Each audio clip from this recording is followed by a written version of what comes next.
All right, well, the Trump campaign also reporting a record fundraising of $125 million in the third quarter. And here to discuss is Deputy Communications Director for Trump 2020, Aaron Perini. Aaron, it's good to have you with us. Look, you've made impeachment into a fundraising phenomenon the Trump campaign has. How long have you been anticipating this inquiry, and how are you trying to capitalize on it? Well, Democrats have been trying to impeach President Trump since before Inauguration Day. Those are the facts as they stand. So we were well prepared for when Nancy Pelosi finally took the Thelma and Louise approach and drove right off the impeachment cliff. In the first 72 hours after Nancy Pelosi decided to announce her impeachment inquiry, the campaign brought in $15 million to re-elect President Trump.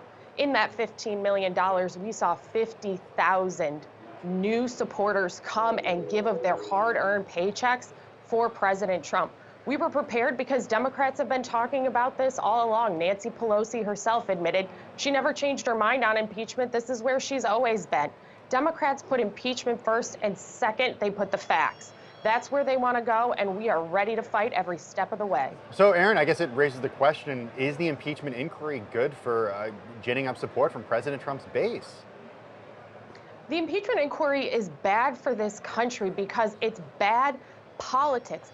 The Democrats are making impeachment into a political issue here when it should be about protecting the United States Constitution. They are trying to impeach a sitting president for undue cause. They don't have the high crimes and misdemeanors to meet the calling. Nancy Pelosi is doing this purely for politics, and she knows it because she is breaking precedent in the House of Representatives by not opening a formal impeachment inquiry with a vote on the House floor.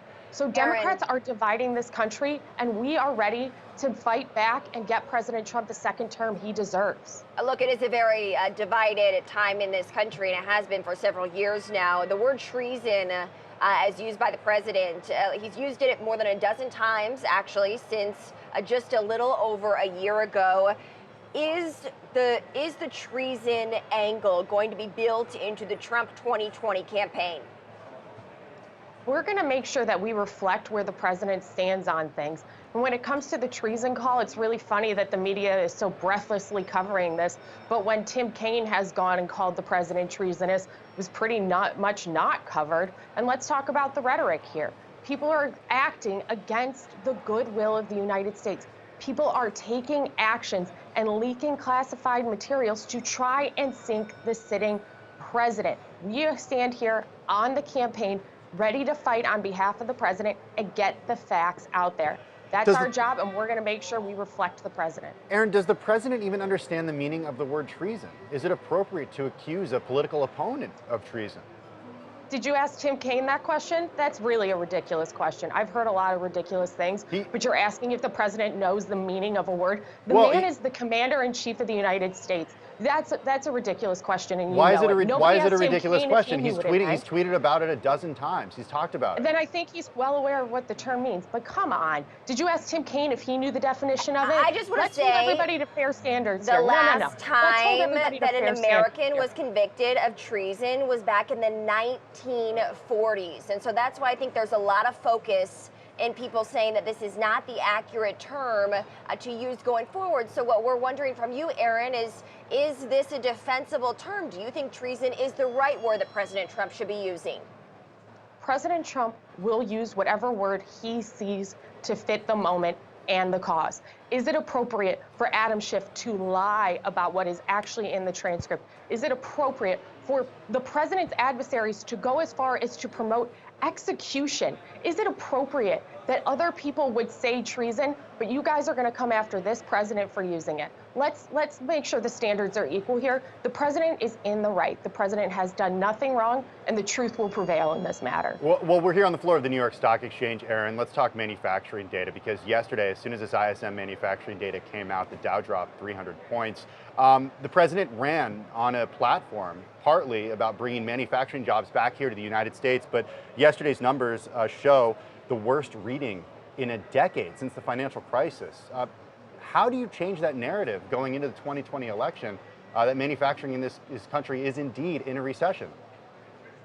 Well, I would not say that manufacturing is in a recession in It this is. country. The data shows that. Well, let's go ahead and talk about the fact that there are 1.6 million more jobs than job seekers in this country. President Obama said you would need a magic wand to bring manufacturing jobs back here to the United States. President Trump is that magic wand. He has brought hundreds of thousands of manufacturing jobs back to this country.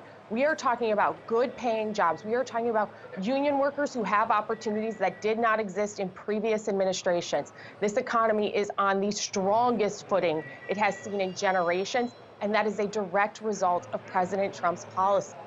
Okay, so let's talk about the fundraising here quickly, Aaron, before we have to let you go. Millions of dollars. The Trump campaign raising actually $125 million in the third quarter. What is that money going to be used toward to try to get the president reelected for your campaign? That $125 million means that we are going to have the most aggressive and far-reaching campaign that this country has ever seen. We will not be short on resources to get the truth out there, to get the facts out there. We will make sure that we can knock on every door. We can talk to every voter. We can register voters and train volunteers. We can be doing emails and online ads and text messages and changing the way that campaigns are run in this country because we're going to have the money to do so. All right, Deputy Communications Director for Trump 2020, Erin Perini, thank you for joining us. We appreciate your time.